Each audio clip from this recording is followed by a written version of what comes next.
The photo of my son and daughter-in-law sipping champagne on a Caribbean cruise deck made my hands shake so violently, I nearly dropped my phone. I stabbed the call button with fury that had been building for exactly 10 days. When Ashley answered with her usual fake sweet voice, I didn't waste time on pleasantries. If you're watching this, subscribe and let me know where you're watching from. My name is Linda Parker. I'm 68 years old, and 4 weeks ago I gave my son and his wife $14,500 of my Spain vacation fund because they claimed dangerous debt collectors were threatening their lives. Now I'm looking at cruise photos of them living it up in the Bahamas, while I'm sitting in my kitchen in Tacoma, Washington, staring at my empty savings account. The call went straight to Ashley's voicemail, which didn't surprise me. She'd been avoiding my calls since last Monday when I'd asked for proof of these supposed debt collectors. My son Jason had been equally evasive, suddenly too busy with work to return my messages. How convenient. I scrolled through more photos on Ashley's Instagram. There she was, posing by the ship's pool in a designer bikini that probably cost more than my monthly grocery budget. Jason looked tanned and relaxed, holding up a lobster dinner that could have fed me for a week. The hashtags made my stomach turn. Blessed life, a spontaneous vacation. Living our best life. Spontaneous vacation, my foot. You don't book a Caribbean cruise overnight. This had been planned for months while they were bleeding me dry with their sob stories about Ashley's gambling debts and threatening phone calls from scary men. I'd been such a fool. But as I sat there staring at those photos, something Diane always told me echoed in my mind. Linda, when someone shows you who they really are, believe them the first time. Well, my son and his wife had just shown me exactly who they were, and I was finally ready to believe it.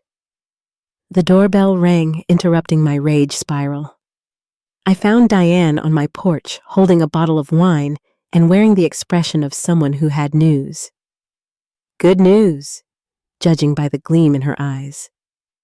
You look like you're plotting something, she said, inviting herself in as usual. I love that look on you. I showed her the cruise photos without saying a word. Diane's eyebrows climbed higher with each swipe. When she finished, she set down my phone and poured herself a generous glass of wine. Well, she said finally, I guess we know where your Spain money went. I trusted them, I said, though the words felt hollow now. Jason looked me right in the eye and swore Ashley's life was in danger. Honey, the only thing in danger was their vacation fund. Diane took a long sip of wine. The question is, what are you going to do about it? I stared at those photos again, feeling something shift inside me. The old Linda would have cried, blamed herself, maybe written them an angry letter they'd never read. But the woman looking at evidence of her son's betrayal felt something entirely different. A cold, calculating fury that demanded action. I'm going to make them regret ever thinking they could play me for a fool, I said quietly. Diane raised her glass in a toast. Now that's the Linda I remember from our teaching days. The one who made Bobby Carter cry when he tried to cheat on his spelling test. I picked up my phone and started typing a text message to Jason. Short, sweet, and guaranteed to ruin his vacation buzz. Saw the cruise photos. We need to talk when you get back. 3 dots appeared immediately, then disappeared, then appeared again. I could practically feel his panic through the screen. Good. Let him sweat for the rest of his precious vacation. He had no idea what was waiting for him when he got home. But I was wrong about everything. 4 months earlier, I'd been sitting in this same kitchen, surrounded by travel brochures, and feeling more excited than I had since George died. Spain had always been our dream destination, the trip we'd promised ourselves we'd take when he retired. Cancer had other plans. Now at 68, I was finally ready to honor that promise to myself. I'd saved meticulously for 3 years, adding every spare dollar to my Spain fund, until I had enough for the 4-week tour George and I had fantasized about. Madrid, Seville, the Costa del Sol, Andalusia's rolling hills. I was going to see it all. I spread the final itinerary across my kitchen table like a treasure map. October in Spain would be perfect. The warm but not scorching fewer crowds, that golden light I'd seen in travel magazines. I'd even bought a new camera, something George would have teased me about since I'd always claimed his old Canon was perfectly fine. The trip wasn't just about sightseeing, though. It was about proving to myself that I could still have adventures, that being widowed didn't mean my life was over. Jason and Ashley had made enough comments about me staying closer to home at my age that I'd started to believe them. This trip was my rebellion against their expectations. Jason had seemed supportive when I first mentioned it, though Ashley's smile had been tighter than usual. "That's a lot of money for one person," she'd said, not quite managing to hide the calculation in her eyes. "I mean, wouldn't it be more practical to do something local?" I should have paid attention to that moment. Ashley never worried about my practical spending unless it interfered with her own plans. But I was too caught up in my excitement to notice the way she and Jason exchanged glances when they thought I wasn't looking. The signs had been there for months. Really, the casual comments about my fixed income, the suggestions that I was being reckless with my finances, the way they'd started treating my modest inheritance from George like it was community property. George had been a careful man who'd left me comfortable, but not wealthy. The Spain trip would take a significant chunk of my discretionary savings, and somehow Jason and Ashley had convinced themselves that money should be theirs to influence. I remember calling Diane after one particularly uncomfortable dinner, where Ashley had spent the entire evening criticizing the restaurant I'd chosen as too expensive for what you get. Diane had listened to my venting with the patience of a woman who'd known me for 42 years. "Linda," she'd said finally, "that girl is already spending your money in her head. Mark my words." I'd laughed it off then. Jason was my son, the little boy I'd raised to be honest and kind. Yes, he'd married a woman who was more high maintenance than I'd have chosen, but that didn't make him a thief. Family didn't steal from family. The travel agent had been so enthusiastic when I'd made the final payment. "Mrs. Parker, you're going to have the time of your life," she'd gushed. "October is absolutely magical in Spain. You picked the perfect time." I'd walked out of her office feeling invincible, like I was finally taking control of my own story. The Spain trip represented everything I wanted to reclaim about myself: independence, adventure, the courage to live fully despite loss. Now looking back, I realize that's exactly when Jason and Ashley started their campaign in earnest. The phone calls became more frequent, always with some new financial crisis that required immediate attention. Ashley's mysterious health problems that needed expensive treatments. Jason's car troubles that couldn't wait for their next paycheck. I'd helped with small amounts here and there, telling myself it was temporary, that they'd pay me back. But each request got a little bigger, a little more urgent, a little more emotionally manipulative, and I, desperate to be needed by my son, had fallen for every single lie. The cruel irony was that they'd trained me to be their personal ATM, using my own love against me. Every dollar I gave them was proof that I was a good mother, a supportive family member, someone worth keeping around. I thought I was buying their affection, but I was actually financing my own betrayal. That's when I realized how deep their lies really went. The call came on a Monday morning while I was reviewing my Spain packing list. Jason's voice was shaky, panicked, in a way I'd never heard before. My maternal instincts kicked in immediately, pushing aside the nagging doubts that had been growing stronger each day. "Mom, I need your help," he said without preamble. "Ashley's in serious trouble." I set down my coffee cup, my attention completely focused. "What kind of trouble?" "She owes money to some very dangerous people. Gambling debts. They're threatening to hurt her if she doesn't pay by Thursday. The words hit me like a physical blow. Gambling debts. Ashley had never mentioned gambling beyond the occasional lottery ticket, but the terror in Jason's voice was real, and my son had never been a good liar. Or so I'd thought. How much money I asked, though part of me already knew the answer would be devastating. $1,400. His voice broke on the number. Mom, I know it's a lot, but these people, they're not playing games. They showed up at our house yesterday. Ashley's been hiding in the bedroom ever since. $14,500, almost exactly the amount I had saved for Spain. The coincidence should have been a red flag, but my brain was too flooded with fear for my family to think clearly. Images of Ashley being hurt of my son, helpless to protect his wife, overwhelmed any logical skepticism. Jason, have you gone to the police and tell them that my wife owes money to loan sharks? They'll just say it's a civil matter until someone gets hurt. Mom, I'm scared, really scared. I could hear him crying. My strong, capable son reduced to tears by circumstances beyond his control. The sound broke something in me. This was my child, my baby boy, who used to run to me when he had nightmares. If he needed me, I would move mountains to help him. Okay, I heard myself saying. Okay, we'll figure this out. How did Ashley even get involved with these people? It started small, Jason explained. Online poker sports betting. She said she was just having fun blowing off steam, but then she started losing. And instead of stopping, she kept doubling down, trying to win back what she'd lost. You know how she gets when she's stressed. I did know Ashley had always been the type to shop when upset, to make impulsive decisions when feeling overwhelmed. It wasn't that hard to believe she'd gotten in over her head with gambling. People made poor choices when they were struggling. The guys who came to the house yesterday weren't exactly subtle, Jason continued.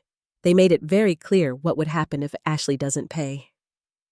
Mom, I can't lose her. I can't. The desperation in his voice sealed my fate. This wasn't about money anymore. It was about protecting my family. The Spain trip suddenly seemed selfish, frivolous compared to my daughter-in-law's safety. I could always take another vacation, but I couldn't replace Ashley if something happened to her. I have some savings, I said slowly. The money I'd put aside for my trip. I can't ask you to give up Spain for us. But he wasn't really protesting, was he? If he'd truly been against taking my vacation money, he would have hung up and found another solution. Instead, he waited in silence while I talked myself into sacrificing my dreams for their crisis. Family comes first, I said, echoing the values George and I had tried to instill in him. Spain will still be there next year. Mom, you're saving our lives. I swear we'll pay you back as soon as possible with interest. Of course they would. Jason was a good boy, raised right. He understood the value of money and the importance of keeping promises. This was just a temporary emergency, a one-time crisis that required extraordinary measures. I should have demanded proof. Photographs of these threatening men, copies of the debt documentation, something tangible beyond my son's panicked phone call. But I was too busy being the mother he needed me to be, too focused on playing my role in their drama to ask the hard questions. I'll transfer the money today, I promised. But Jason Ashley needs to get help for this gambling problem. This can't happen again. Absolutely. We've already looked into counseling programs. She's going to get the help she needs. Such reasonable words, such sensible plans.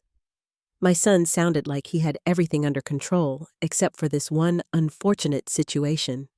I felt proud of him for handling the crisis so maturely, for protecting his wife while also taking steps to prevent future problems. I hung up feeling like a hero, the good mother who'd stepped up when her family needed her most. Sure, I'd have to postpone my Spain adventure, but wasn't sacrifice what love was all about. George would have done the same thing if he'd been alive. Within an hour, I transferred $14,500 to Jason's account and called my travel agent to cancel my trip. The cancellation fees were substantial, but compared to Ashley's safety money, seemed meaningless. I spent the rest of the day feeling righteously satisfied with my decision. When Diane called that evening, I told her about the family emergency with the gravity of someone who diverted a disaster. Gambling debts. Diane had sounded skeptical. Since when does Ashley gamble? Apparently it started small and got out of hand. It happens to more people than you'd think. And these debt collectors just happened to demand exactly the amount you had saved for Spain. Diane, I know what you're thinking, but Jason was genuinely terrified. You should have heard his voice. If you say so, honey. I just hope those two appreciate what you've given up for them. I was sure they would. How could they not? I'd literally saved Ashley's life and preserved their marriage.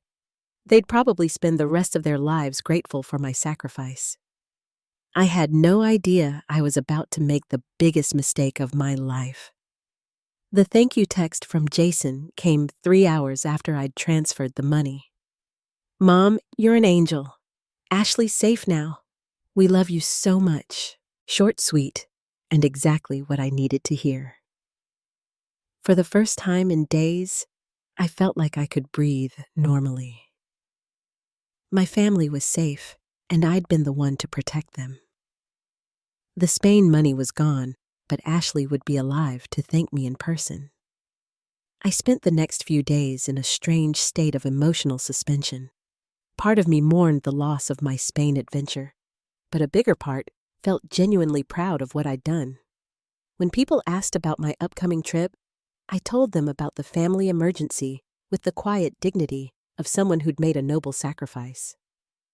Diane wasn't buying it. She kept dropping by with increasingly pointed questions about Ashley's mysterious gambling problem and the convenient timing of the crisis. But I was determined to give Jason and Ashley the benefit of the doubt. Family loyalty meant something even if it cost me my dream vacation. At least they'll pay you back with interest, Diane said during one of her visits, though I noticed they haven't mentioned exactly when that might happen. They need time to get back on their feet, I defended. $14,500 is a lot of money to repay quickly.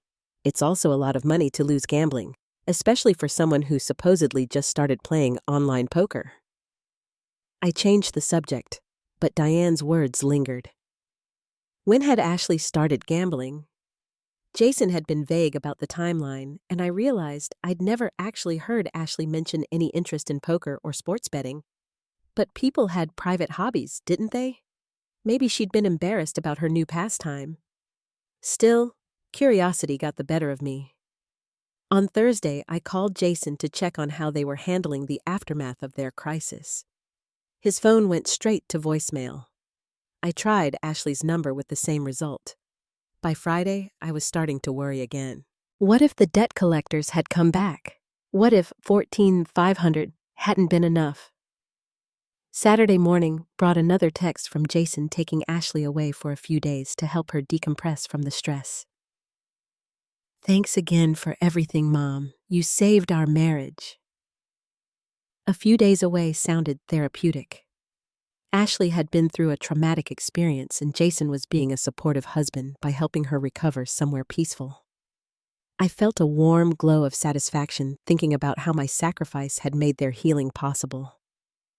It wasn't until Monday that I started to feel genuinely uneasy. Still, no phone calls, no updates on Ashley's recovery or their plans for getting counseling.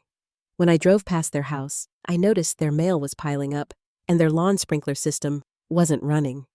That was unlike Jason, who was usually meticulous about home maintenance. Tuesday afternoon, I broke down and called Jason's office. His assistant sounded surprised to hear from me. Oh, Mrs. Parker didn't. Jason tell you. He took 10 days of vacation time. Said it was a last-minute family situation. 10 days. Jason had never taken 2 consecutive weeks off in his entire career. He was the type who checked emails from his deathbed. Something about this extended absence didn't add up. Did he mention where they were going? Not specifically, but he seemed excited about it. Said something about it being a once-in-a-lifetime trip. A once-in-a-lifetime trip. The phrase hit me like a slap. That's exactly how I describe Spain to everyone who would listen. My on-sea lifetime trip that I'd sacrificed to save Ashley from imaginary debt collectors. I drove straight to Diane's house, probably breaking several traffic laws in the process. She took one look at my face and poured me a glass of wine without asking what was wrong. "They're gone," I said without preamble. Jason took 10 days off work for a once-in-a-lifetime trip that he never mentioned to me. Diane set down her own glass. Diane's expression was a mixture of sympathy and rage. "What are you going to do? I'm going to find out exactly where they went and what they did with my money." It took less than an hour of internet detective work to find what I was looking for. Ashley. Bless her heart, had never met a social media platform she didn't love. Her Instagram account was set to private, but her Facebook page was wide open for the world to see. The photos I found would change everything. The first photo showed up in my Facebook feed at exactly 3:47 p.m. on Wednesday, and it hit me like a physical blow to the chest. Ashley, radiant in a flowing white sundress, standing at the bow of a cruise ship with the Caribbean sparkling behind her. The caption read, "Yay, one of our dream cruise. Couldn't be more grateful for this amazing surprise." My hands shook as I scrolled through the rest. Jason feeding Ashley chocolate-covered strawberries by the pool. Ashley posing with a champagne flute against a sunset that could only be the Bahamas. Jason in a tuxedo at what looked like a formal dinner, grinning like he'd won the lottery, which I supposed he had. 14,500 of my carefully saved Spain money had bought them a luxury Caribbean cruise. The same cruise I'd looked at months ago and dismissed as too expensive for my budget. They were literally living my dream vacation while I sat in my kitchen in Tacoma, Washington, staring at empty savings accounts and feeling like the world's biggest fool. The worst part was Ashley's obvious joy in every photo. This wasn't a woman recovering from trauma or dealing with dangerous debt collectors. This was a woman celebrating what she clearly considered the coup of her lifetime. She'd manipulated her mother-in-law out of 14,500 and was documenting her victory for the world to see. I scrolled back through her photos from the past month, looking for any hint of the gambling problem that had supposedly threatened her life. Nothing. No mentions of poker nights, no sports betting references, no signs of the stress and fear Jason had described so convincingly. Just the usual stream of restaurant meals, shopping trips, and complaints about being bored. My phone rang. Diane's name appeared on the screen, and I answered without thinking. "Linda, are you okay? You sounded upset when you left here."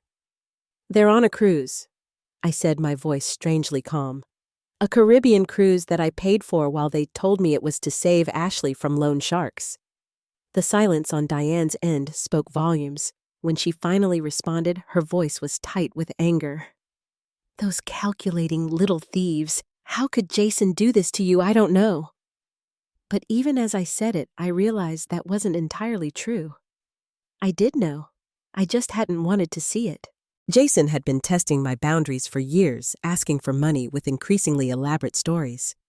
The car that needed emergency repairs, Ashley's medical bills, that insurance somehow wouldn't cover the business opportunity that required immediate investment.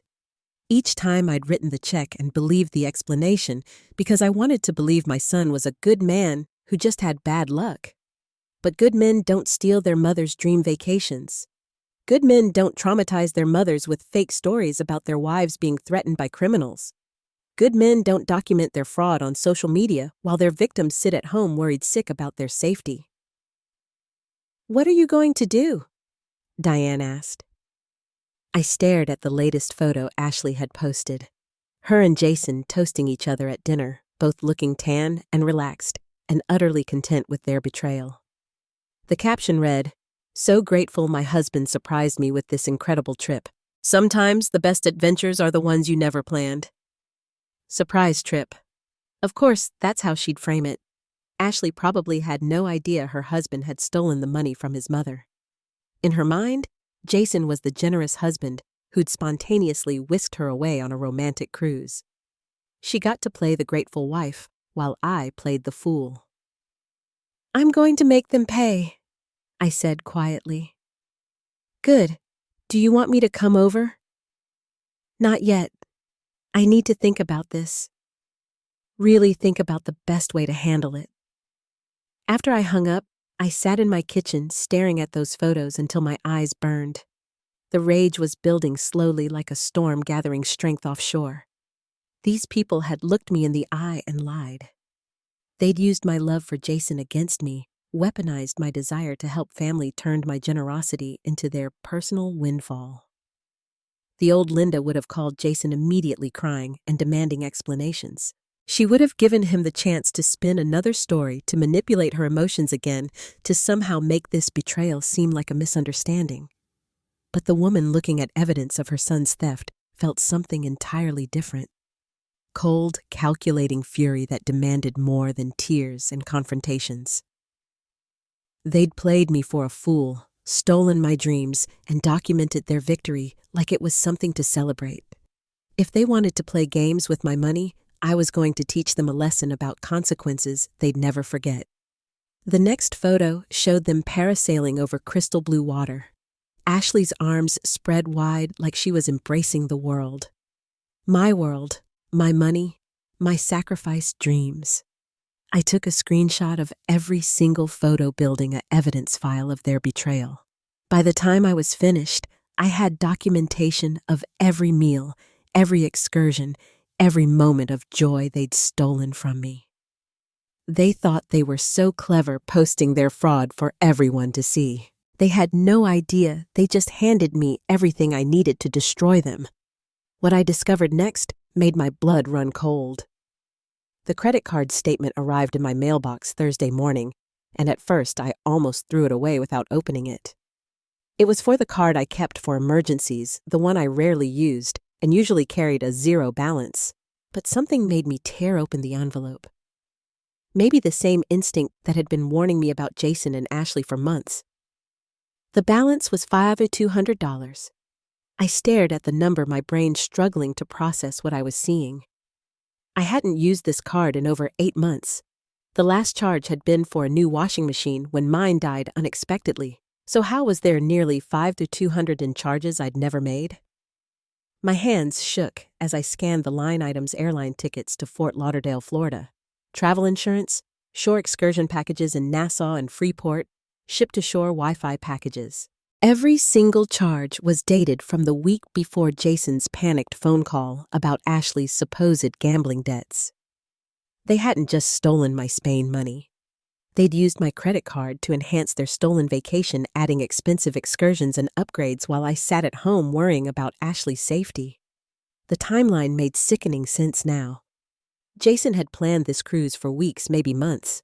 The gambling debt story was just a cover to extract the cash they needed for the basic cruise package.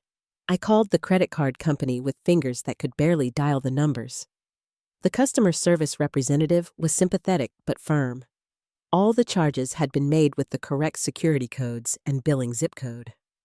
Someone with access to my complete card information had used it, and that someone had known exactly when I'd be distracted enough not to check my statements.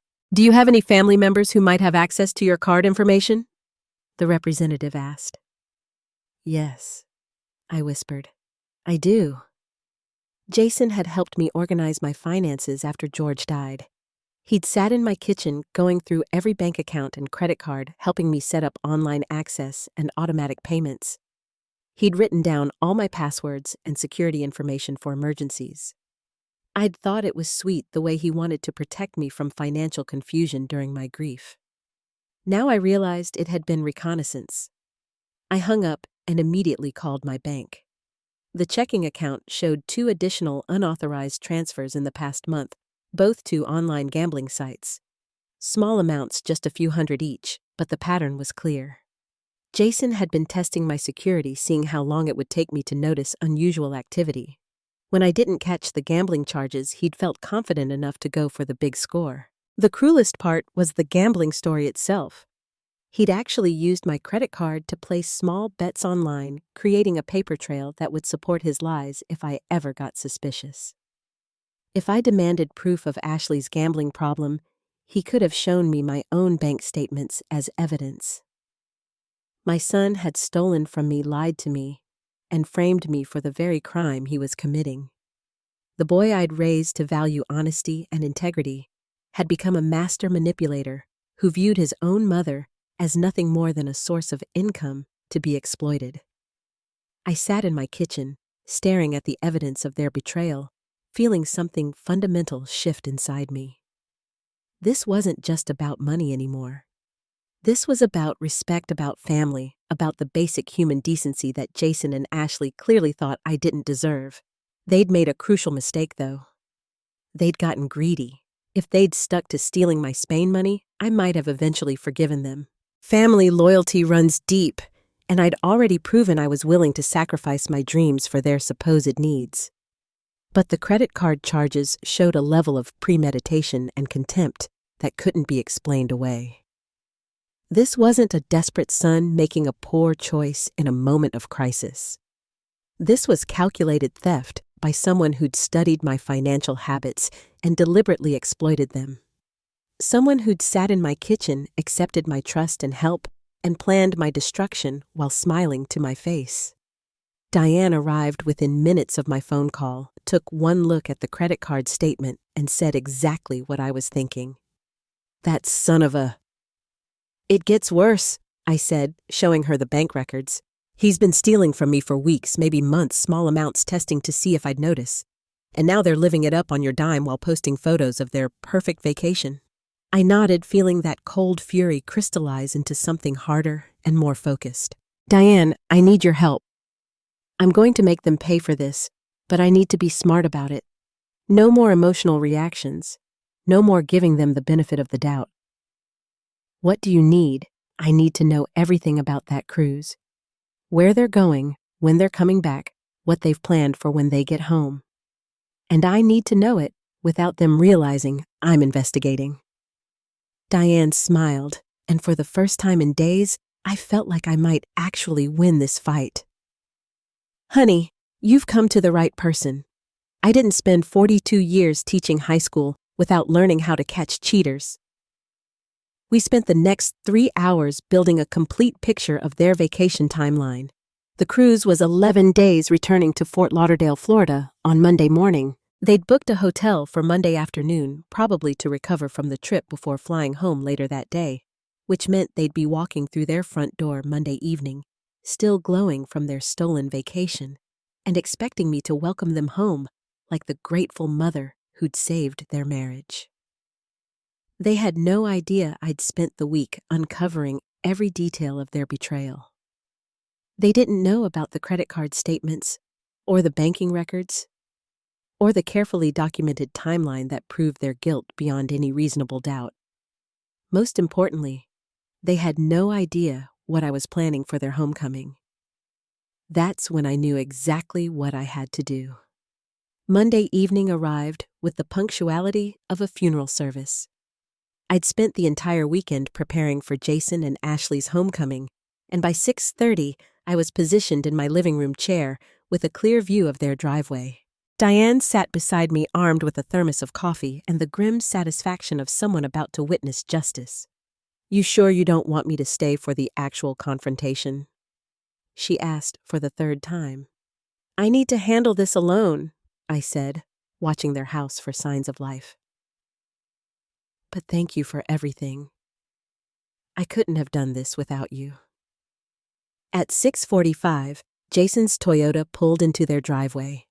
Even from my window, I could see they were both tan and relaxed, moving with the lazy contentment of people who just returned from the vacation of a lifetime. My vacation? My $14,500 plus $200 in credit card charges. I was still disputing. Ashley stretched like a cat in the passenger seat, probably working out the kinks from their long travel day. Jason pulled suitcases from the trunk, both of them laughing at something I couldn't hear. They looked like any other couple returning from a romantic getaway, not thieves who'd spent 10 days spending stolen money.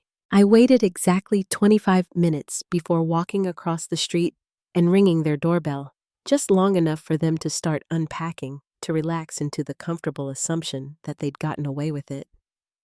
Jason answered the door, looking genuinely surprised to see me.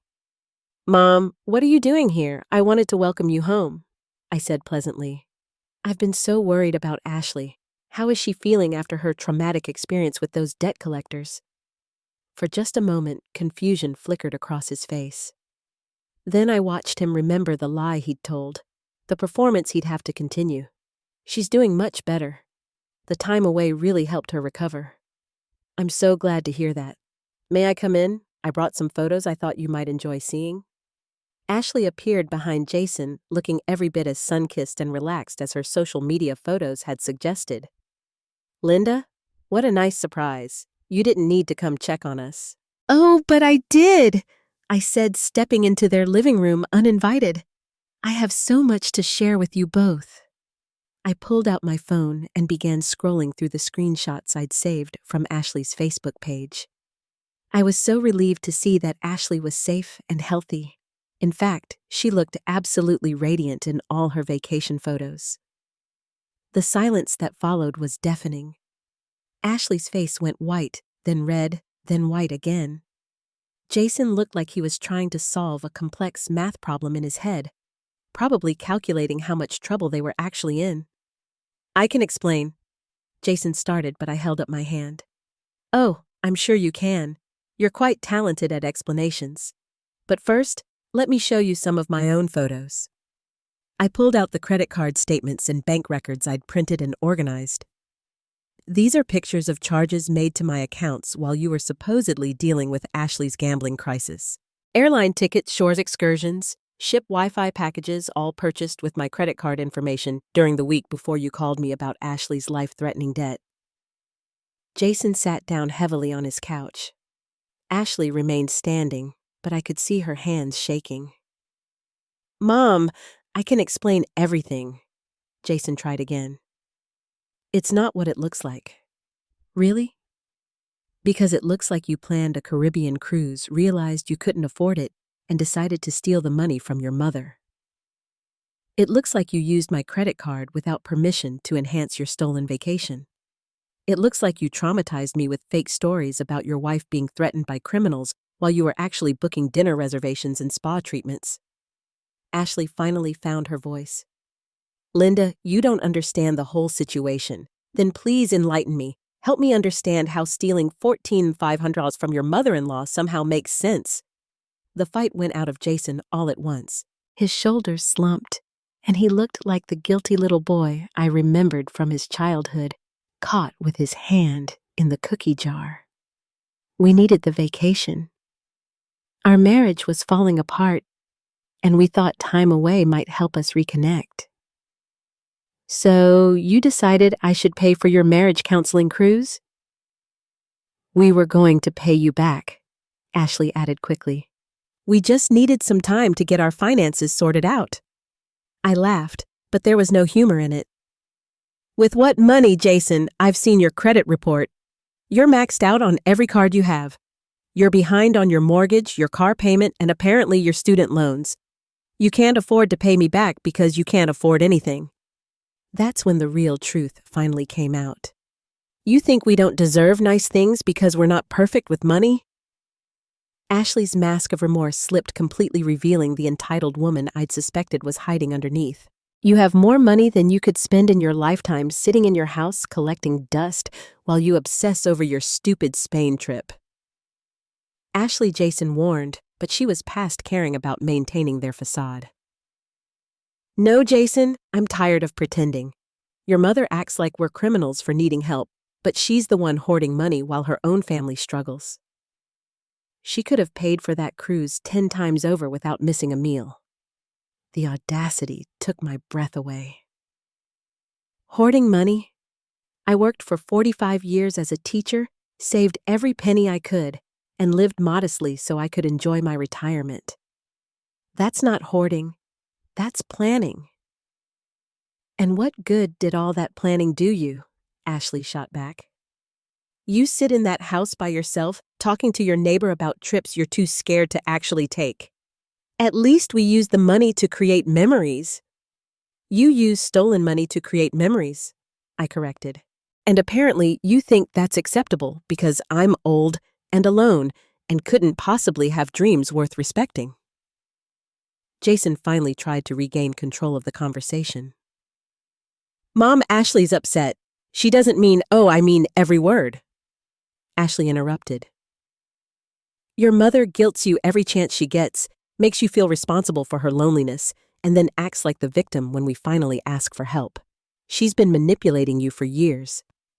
The projection was breathtaking. Here was a woman who'd helped steal $20, $180 from me, and she was calling me the manipulator. But her outburst was also revealing something I'd suspected, but never been able to prove. This hadn't been Jason's idea originally. Interesting perspective, I said, calmly. Tell me, Ashley, whose idea was it to use my credit card for the vacation extras? She glanced at Jason, realizing too late that she'd said more than she intended. That's not relevant. I think it is. See, I've been wondering how Jason got access to my complete financial information. Yes, he helped me organize my accounts after George died, but the credit card I use for emergencies was never part of that conversation. That card stayed in my purse, and the only time anyone else handled it was... I paused, watching their faces as the memory came back to me. Last Christmas, when Ashley offered to help me pay for dinner at that expensive restaurant, she took my card to the register while I was in the bathroom. Jason looked at his wife with something that might have been surprise or betrayal. Hard to tell which. You photographed my card information? I continued. Probably the front and back, maybe even the security code on the back. That's how you knew my zip code, my full card number, everything you needed to make online purchases. You can't prove that, Ashley said. But her voice lacked conviction. Actually, I can see. I called the credit card company and requested detailed information about where those charges originated. IP addresses, device information, geographical location. Would you like to guess where the airline tickets were purchased? The silence stretched between us like a taut wire. Jason was staring at Ashley now with an expression I'd never seen before. Not angry, exactly, but calculating like he was finally seeing his wife clearly for the first time. From this house, I continued. On your home computer, Ashley, which means you've been planning this theft for months, waiting for the right opportunity to steal a large amount of money from me. That's enough, Jason said quietly. But he wasn't talking to me. Ashley must have heard something dangerous in his voice because her attitude shifted abruptly. Jason, honey, don't let her turn us against each other. We're a team, remember? It's us against the world. Is it? Jason asked. Because right now, it feels like you used me to steal from my mother, and you're expecting me to cover for you. The dynamic in the room was changing in real time. Ashley had overplayed her hand, revealed too much about her role in planning the theft. Jason might be a liar and a thief, but he was also realizing he'd been manipulated by his wife just as thoroughly as I had. You planned this, he said to Ashley, his voice getting stronger. The gambling debt story using Mom's card, all of it. This wasn't a desperate mistake. It was a calculated con. Don't be ridiculous. Ashley tried to laugh. We planned it together. No, we didn't. I wanted to ask Mom for a loan for the cruise. You said she'd never agree to pay for something that expensive, that we needed a better story. You came up with a gambling debt idea. I watched my son piece together his wife's manipulation with a mixture of satisfaction and sadness. Satisfaction because Ashley was finally being exposed for what she was. Sadness because Jason was realizing his marriage might be built on lies just as elaborate as the ones they told me. But none of this absolved him of his choices. He might have been manipulated by his wife, but he'd still looked me in the eye and lied. He'd still terrorized me with fake stories about Ashley's safety. He'd still chosen his wife's schemes over his mother's trust. That's when I delivered the knockout punch. The good news, I said, pulling out a manila folder I'd been saving for this moment, is that I've already taken care of everything. Jason and Ashley exchanged glances, probably wondering if I meant I'd forgiven them or called the police. The truth was more elegant than either option. You see, when I discovered your theft, I had a choice. I could report you to the authorities, which would likely result in criminal charges and definitely destroy what's left of our family relationship. Or I could handle this privately in a way that ensures you never steal from me again, while also protecting Jason from the worst consequences of his poor judgment. I opened the folder and spread its contents across their coffee table. Bank statements, legal documents, correspondence with credit card companies, and most importantly, a detailed accounting of every dollar they'd stolen. $20, $80, I said. That's the total amount you took from me, including the cruise cost credit card charges and the fraudulent gambling transactions you used to create your false narrative. Ashley leaned forward to examine the documents, her face growing paler with each page. What is all this evidence documentation? A complete paper trail of your theft with timestamps, IP addresses, and bank records that prove exactly what you did and when you did it. I smiled pleasantly. I've been quite thorough, Mom. Jason started, but I held up my hand. I'm not finished. As I said, I had a choice about how to handle this, and I chose the option that protects my interests while giving you both a chance to avoid criminal prosecution. I pulled out the final document, a legal agreement I'd had drafted by Diane's lawyer nephew. This is a promissory note for the full amount you stole plus interest to be repaid over the next 3 years.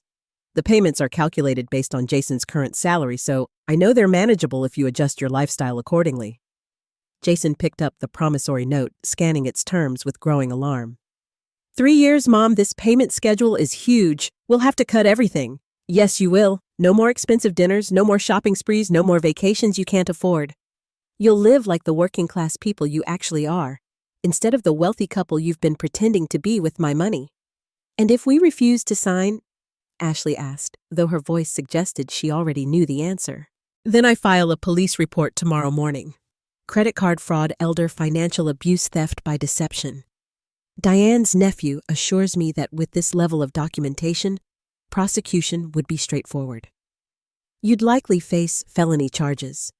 Jason would lose his job, and you'd both have criminal records that would follow you for the rest of your lives.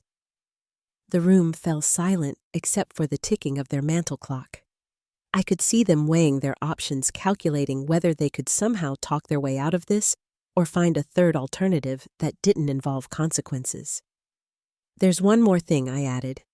The promissory note includes a provision that if you miss even one payment, the entire balance becomes due immediately, and I'm free to pursue criminal charges retroactively. So this isn't just about paying me back? It's about proving you've learned to live within your means. Ashley was reading over Jason's shoulder now, her face a mask of barely controlled fury. This is vindictive, Linda. You're destroying our quality of life over money you don't even need. I'm protecting myself from future theft, I corrected, and teaching you both that actions have consequences. You chose to steal from me, so now you get to live with the results of that choice. We could fight this, Ashley said. Claim you gave us the money willingly. You could try, but you'd have to explain the credit card fraud, the forged gambling transactions, and the elaborate lies about debt collectors. Plus, I have recordings of some very interesting conversations. That wasn't entirely true, but their guilty expressions suggested they weren't sure what conversations I might have documented. Let them worry about it. Jason set down the promissory note and looked at me with something I hadn't seen in years. Respect. Not affection, not gratitude, but the acknowledgement that I was someone to be taken seriously. You've thought of everything he said quietly. I've learned to protect myself, I replied. Something I should have done years ago. Ashley was still trying to find an angle, some way to negotiate better terms. What about the cruise? We can't undo that. Shouldn't we get some credit for the money that's already spent? You should get credit for memories you created with stolen money. I laughed. No, Ashley. You get to pay for every penny you stole. And every time you look at those vacation photos, you'll remember exactly what they cost our family. That's when Jason asked the question I'd been waiting for. What happens after we pay you back? Do we have a relationship anymore, or is this just business? I looked at my son, this man I'd raised to be honest and kind, who'd chosen to become a liar and a thief. The boy who used to bring me dandelions and call them flowers. The teenager who'd promised to take care of me when I got old. The adult who'd stolen my dreams to fund his wife's fantasies. That depends, I said finally, on whether you prove you're capable of being the man I tried to raise you to be. But neither of us was prepared for what Ashley said next. Fine, Ashley said, her voice sharp as broken glass. We'll sign your precious contract and pay back every penny, but don't pretend this makes you the victim. Linda, you want to know the truth. We've been supporting you emotionally for years while you drained us financially. Jason looked at his wife like she'd lost her mind. Ashley, what are you talking about? Your mother, she continued, turning to face me directly, has been guilt-tripping you about money and attention for years.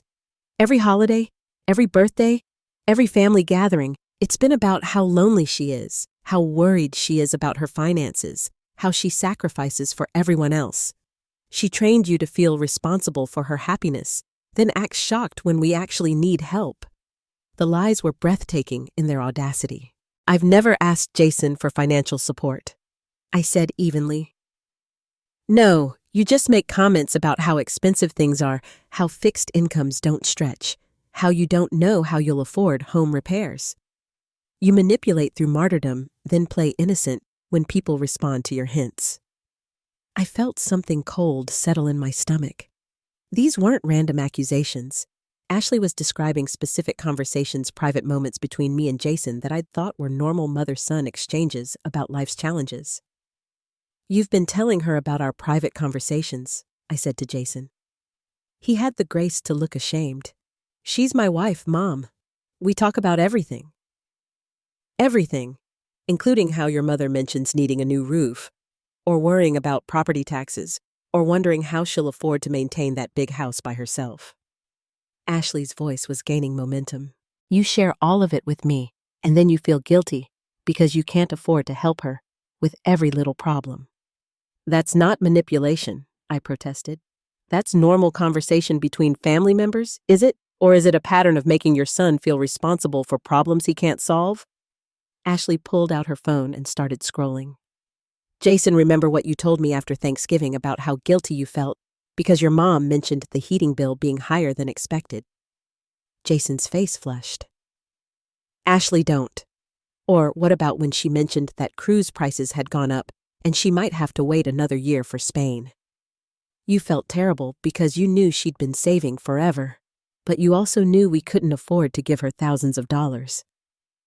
I stared at my son, understanding dawning with sickening clarity. You felt obligated to help me afford Spain. You seemed so disappointed, Jason said quietly. You'd worked so hard to save for that trip, and then prices increased right when you were ready to book. You didn't ask for money directly, but you heard it as a request for help, I finished. And when you couldn't afford to help, you felt guilty. So, when the opportunity came up to borrow the money temporarily, Ashley continued. It felt like we were solving your problem and ours at the same time. You'd get your Spain trip eventually, and we'd get the vacation our marriage needed. The reinterpretation of events was masterful and completely wrong, but I could see how it might have worked on Jason's conscience. Ashley had taken his genuine love for me and twisted it into something that justified theft. She'd made him believe that stealing my money was actually a favor to me. Except you weren't borrowing, I pointed out. You were stealing. And you had no intention of telling me the truth or paying me back. We would have paid you back, Jason insisted. Eventually. With what money you're barely making your current bills? That's when Ashley played her final card. With the money we'll inherit when you die, the words hung in the air like poison gas. Jason went white, staring at his wife like she'd revealed herself to be a stranger. I felt something inside me go very still and very cold. Excuse me? Come on, Linda. You're 68 years old. Statistically, you have maybe 17 years left. That house, your savings, your retirement accounts, it's all going to Jason anyway. We were just accelerating the timeline a little bit, Ashley, Jason whispered, but she was beyond stopping now. Your money is going to be ours eventually, so what's the difference if we use some of it now when we actually need it? At least this way, we get to enjoy it together, instead of waiting for you to die first. The silence that followed was absolute. I could hear my own heartbeat, the hum of their refrigerator, the distant sound of traffic. But inside the room, nothing moved except the slow destruction of whatever relationship we'd had left. Jason was staring at Ashley like he was seeing her for the first time. You planned this based on inheriting Mom's money when she dies. I planned this based on reality, Ashley shot back. Your mother isn't going to live forever, and when she's gone, we'll need that money for our own retirement. I just suggested we treat it like an advance on our inheritance, an advance you decided to take without asking. I said, my voice steady despite the fury building in my chest. Would you have said yes if we'd asked absolutely not? Exactly. So we took what we needed and planned to replace it before you noticed. If you hadn't been so obsessive about checking your accounts, this never would have been a problem. I looked at this woman my son had married, this person who'd helped steal my money while justifying it as advanced payment on my death, and I realized I'd been far too generous in my punishment. Ashley, I said quietly, you've just made a very expensive mistake. That's when I told them what was really going to happen.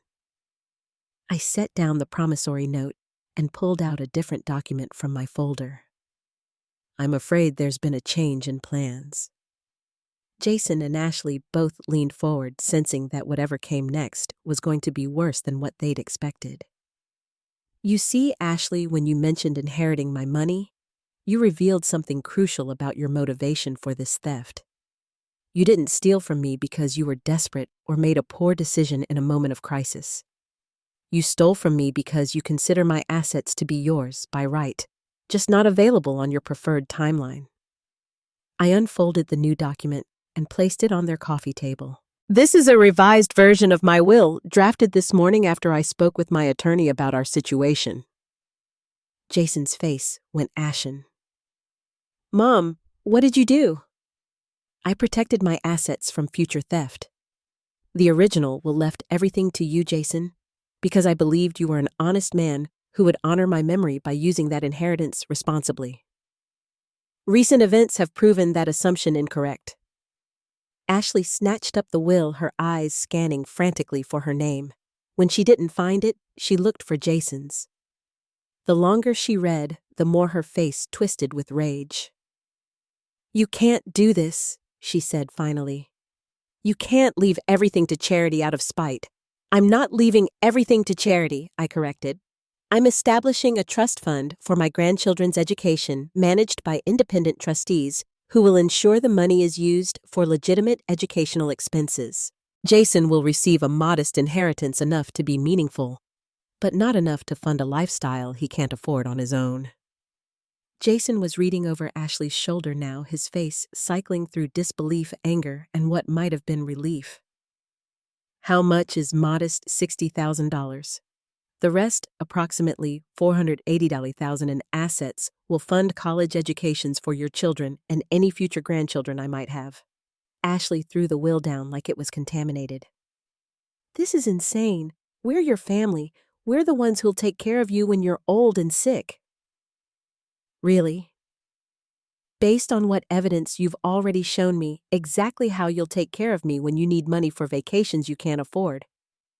That's different, Jason said, though his voice lacked conviction. Is it Ashley just told me she considers my money to be advanced payment on my death? She's literally counting on me dying so she can spend my life savings. How is that different from elder abuse? The question hung between us while they processed the implications. I'd spent 5 days thinking about Ashley's revelation, and every angle I examined led to the same conclusion.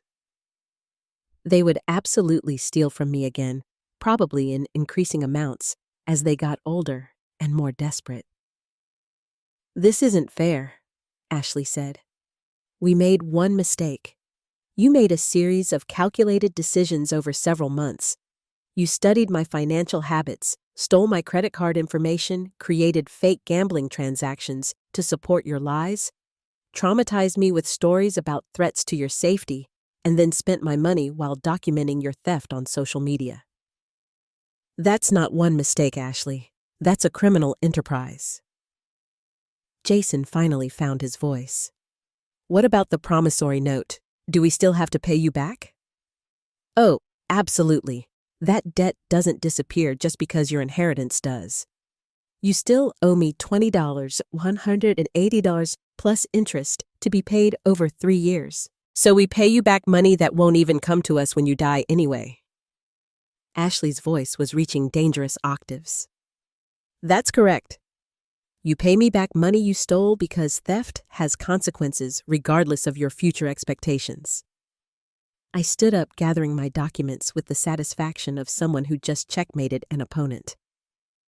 "I'll give you both 48 hours to decide whether you want to sign the promissory note or face criminal charges. But either way, my will stands as written."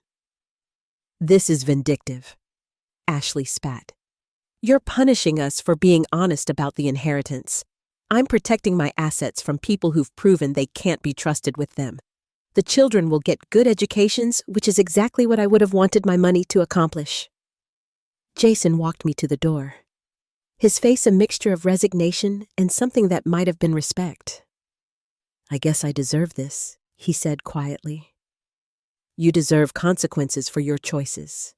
I agreed. "What you do with those consequences is up to you." As I walked back to my house, I felt lighter than I had in months. Not happy, exactly.